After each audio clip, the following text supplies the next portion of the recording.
Hi, I'm Brad from Family Handyman. For a tool to be great, it doesn't necessarily have to be expensive or fancy, but I have a couple criteria. First, it has to be versatile.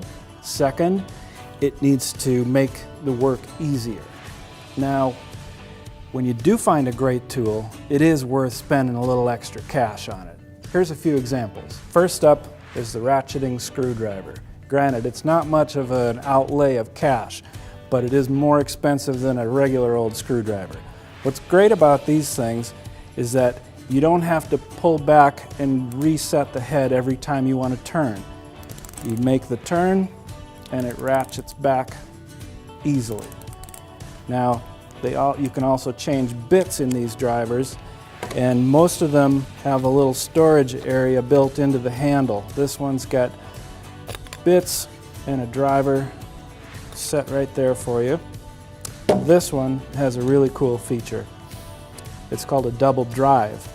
So when I'm turning clockwise, it's turning the way I want, and when I'm ratcheting back, it's also turning clockwise. These are great for putting together flat pack furniture with all of the fasteners and screws. As opposed to using a powered drill driver, you're not going to strip out the screws. So next up is this portable inflator. Now you've probably got, or you might have, a compressor that'll do everything that this will do, but I'll guarantee you it's nowhere near as portable or lightweight. Now this thing operates on a 12-volt rechargeable battery, so it literally can go anywhere. And one of the things I really like is that you turn it on and you can set the PSI that you want. So you're never going to overinflate a bike tire or anything like that.